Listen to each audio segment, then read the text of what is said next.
हमने 15 दिन पहले आपको एक खबर दिखाई थी जिसमें मैंने कहा था कि ईरान की मंशा अब अमेरिकी युद्धपोत को अरब सागर से खदेड़ना भर नहीं है, बल्कि मिडिल ईस्ट के अलग अलग देशों में बने हुए मिलिट्री बेस को भी उजाड़ देना है।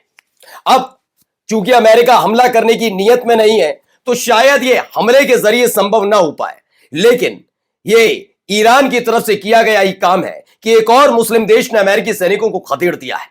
खबर किस देश से निकली है यह और जानना जरूरी है। दरअसल एक ऐसे देश में हुआ जिसमें हाल ही में अमेरिका की शह पर तख्ता पलट हुआ था, लेकिन वो देश और उस देश के नागरिक समझ गए कि अमेरिका उन पर कब्जा कर लेगा, इसलिए आखिरकार एक ऐसी रणनीति अपनाई गई कि उस मुस्लिम देश ने अमेरिकी सैनिकों को अपने देश की सीमा से बाहर उठाकर फेंकना शुरू कर दिया है। कहा मुसीबत का सामना करना पड़ रहा है वो तो दिखाऊंगा ही। इन सब के बीच ईरान पर हमले की नई साजिश तैयार की जा रही थी। अचानक से वो रिपोर्ट लीक हुई और जैसे ही वो लीक हुई हड़कंप मच गया है, क्योंकि उसके फौरन बाद ईरान के हैकर ग्रुप ने ट्रंप के कुछ ऐसे वीडियो सार्वजनिक करने का ऐलान कर दिया जिसमें वो नाबालिग बच्चियों के साथ आपत्तिजनक स्थिति में है। ट्रंप हैरत में है कि यह सब कैसे हो गया। तो वहीं आपको दिखाऊंगा युद्धपोत जो अमेरिका का है, उसके साथ एक और युद्धपोत भेजा जाना है अमेरिका की तरफ से ईरान के समुद्री क्षेत्र में, लेकिन उससे पहले ही उनका पहला वाला यानी यूएसएस अब्राहम लिंकन घिरता नजर आया। ताबड़तोड़ मिसाइलें दागी गई। ये तमाम चीजें होती हुई नजर आ रही है। नमस्कार, मैं हूं प्रज्वल गौतम और आप देख रहे हैं खबर चौक। शुरुआत में सबसे पहले उसी देश की करूंगा, क्योंकि इससे पहले आपको बता दूं, याद करिए या अफगानिस्तान से कैसे खदेड़ा गया था अमेरिकी सैनिकों को। प्लेन में बिठाया गया और वहां लोग पूछ रहे थे अमेरिकी सैनिक अपने पेंटागन से कि भाई यहां पर तो हमारे साजो सामान रह गए। उन्होंने कहा सब छोड़ो, जान बचाओ, निकलो। आज भी तालिबान के पास अमेरिका के अत्याधुनिक हथियार मतलब अत्याधुनिक टैंक, हेलीकॉप्टर सब है। ऐसे इराक में हुआ, ऐसे कई अफ्रीकी देशों में हुआ। अब एक और देश से अमेरिकी सैनिकों को निकाला जा रहा है। वो देश कौन सा है तो पहला देखिए। यूएस अधिकारियों का कहना है कि लगभग 1000 सैनिक 2 महीने के अंदर सीरिया छोड़ देंगे, जिससे 10 साल पुराना मिशन खत्म हो जाएगा। यह बड़े आसानी तरीके से बताया जा रहा है, लेकिन इसकी कहानी कुछ और है। दरअसल आपको पता होगा कि बशर अल असद की सरकार सीरिया में थी, जो रूस और ईरान पसंद थी, या फिर यूं कहा जाए समर्थित सरकार थी। अमेरिका बेचैन था। एक लड़ाका संगठन जिसे अमेरिका ने खुद आतंकवादी कहा, एचटीएस, जिसके मुखिया जिसे आतंकवादी कहा अल जुलानी, उन पर हाथ रखा। सीरिया की जनता साथ आई और बशर अल असद की सरकार का तख्ता पलट हुआ।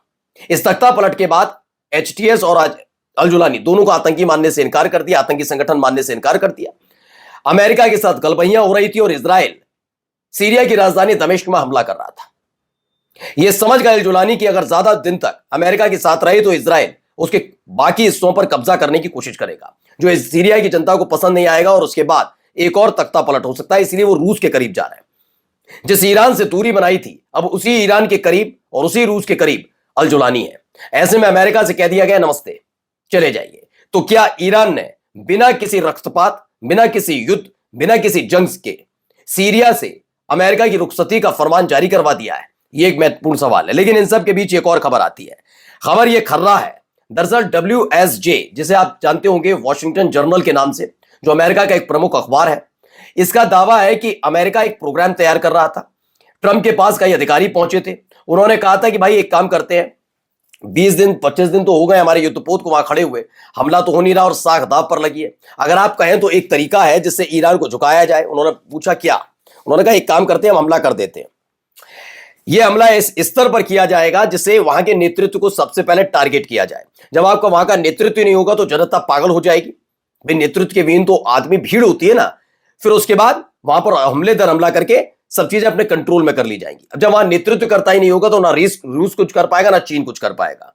तो यह किया जा सकता है। इसके लिए कहा किया गया, सत्ता बदलाव के मकसद से ईरान के कई पॉलिटिकल और मिलिट्री लीडर्स को मारने का प्रोग्राम सेट किया। बैलिस्टिक मिसाइल और न्यूक्लियर मिसाइल सेंटर्स पर हवाई हमले का विकल्प शामिल था। लेकिन इसी बीच एक घटनाक्रम ऐसा घटा जिसके बाद ट्रंप ने अभी हमले के फैसले पर सहमति नहीं जताई। वो क्या है घटनाक्रम, तो जरा इस पर आइए। जेविनोर नाम के ट्विटर हैंडल ने ट्वीट किया और दावा किया है कि वहां का जो ईरान का हैकिंग ग्रुप है, जो हैकर्स ग्रुप है, दरअसल आपको बता दूं पहले हैकर्स ग्रुप के बारे में, वहां का एक सबसे कुख्यात या चर्चित, जो भी आप मानते हो, हंडाला नाम का है।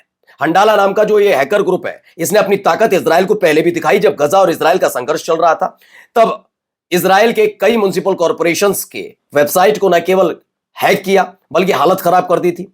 कई नेताओं की, जो इजराइल की सरकार में शामिल नेता हैं, उनके मेल, उनके फोटोज को सार्वजनिक किया था। सेना से जुड़ी कई जानकारियों को सार्वजनिक कर दिया था। तो इजराइल तो ताकत समझता है कि ईरान का यह हैकर्स ग्रुप बहुत ताकतवर है।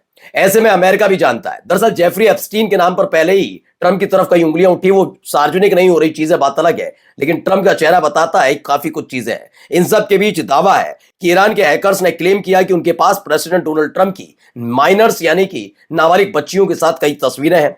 उन्होंने धमकी दी कि अगर अमेरिका ने ईरान पर हमला किया तो सार्वजनिक कर दी जाएगी तस्वीर, और ये तस्वीर सार्वजनिक हुई तो यकीन मानकर चलिए ये ट्रंप के लिए राजनीतिक तौर पर बहुत बड़ा झटका साबित होगा। जो ईरान के अंदर दंगा छिड़वाकर वहां तख्ता पलट चाहता है, ऐसा ना हो ट्रंप ही पूर्व राष्ट्रपति हो जाए, इसलिए भी शांति चल रही है।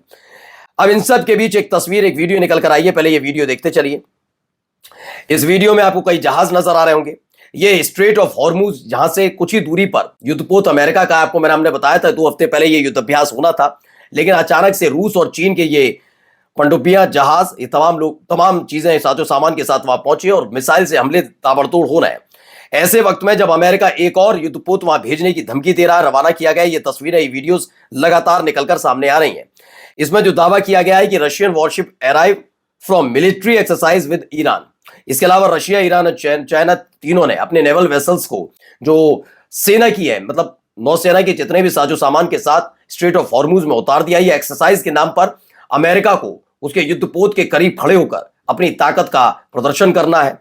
यही नहीं, इसकी एक और वीडियो सामने आई, वीडियो देखते चलिए। इसकी कई वीडियो हैं क्योंकि अभ्यास शुरू हो चुका है। लगातार रशियन नौसैनिकों के साथ, उनके अधिकारियों के साथ जो रूस के सैनिक है वो कर रहे हैं तो अभ्यास, और उसकी तैयारी का एक एक वीडियो में आपको दिखा रहा हूं। अच्छा, इसमें भी एक दावा किया है, रूस और ईरान ने ओमान की खाड़ी में संयुक्त नौसैनिक युद्ध अभ्यास किया। अभ्यास का मुख्य फोकस सिविलियन नेविगेशन की सुरक्षा सुनिश्चित करना बताया गया। संयुक्त प्रोटोकॉल कार्यक्रम ईरान के बंदर अब्बास में आयोजित हुई। यह ड्रिल ऐसे समय पर हुई जब क्षेत्र में समुद्री सुरक्षा और भू राजनीतिक तनाव बढ़ा हुआ है। ऐसे में सब चीजें हो रही हैं। वहीं दूसरी तरफ एक और खबर आई निकलकर, वो भी जरा सुनिए। यह आरटी की खबर है। क्या जवाब दिया अमेरिका के एक अधिकारी ने इजराइल को लेकर, जरा खुद ही सुन लीजिए। I hear a lot, they say a lot. Could it be a lot? I think it's a decent amount. Now, I've heard up to 3,000 missiles a month are being produced. I don't know.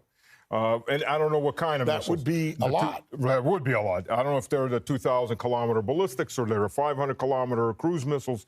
That's what I've heard. I can't say yes or no because, I'm not there. It's a state secret. Israel took 6% damage. देख रहे हैं 6% damage हुआ था। ये दावा कौन कर रहे हैं? पूर्व अमेरिकी सैन्य अधिकारी हैं। नाम है इनका स्टैनिस्लाव क्रोपिवनिक। इनका कहना है कि जो 6% इजराइल को बड़ा चोट पहुंची थी मात्र 12 दिनों में, और यह युद्ध केवल आंशिक तौर पर चल रहा था, चाहे वो इजराइल की तरफ से ईरान पर दागी जा रही मिसाइल हो या ईरान ने इजराइल पर दागी हो। ऐसे वक्त में 6% इजराइल को नुकसान पहुंचा। इनका दावा है कि अगर ये पूर्ण रूपेण युद्ध होता, मतलब खुल्लम खुल्ला एक होता है कि आंशिक तौर पर, कि संदेश तौर पर कुछ इलाकों को दहलाने वाला, अगर होता तो आप समझिए इजराइल की हालत क्या होती। उन्होंने चेतावनी दी, पूर्ण पैमाने पर युद्ध छिड़ता तो ईरान कहीं अधिक व्यापक नुकसान पहुंचा सकता है। उनके मुताबिक इजराइल का भौगोलिक आकार छोटा है और ईरान के लक्ष्यों को भेदना कठिन नहीं होगा, ये कह दिया। और वहीं जाते आते 100 देशों ने कैसे खोला है मोर्चा, वो भी समझिए, क्योंकि इजराइल वेस्ट बैंक में लगातार कब्जा कर रहा है। इसको लेकर उसने एक ऐलान किया था, लेकिन पहले 9 देश, जिसमें तुर्की, पाकिस्तान, जॉर्डन, यूएई, कतर, इन्होंने नाराजगी जताई थी। अब 100 देशों ने मोर्चा खोल दिया कि संभल कर, जो वेस्ट बैंक में कर रहे हो उस पर सबकी नजर है, ऐसा ना हो कि हमें ही मैदान में उतरना पड़े। नमस्कार। New public inter college Lucknow, admission open. For more information call 0522 282232 और 7755 089585।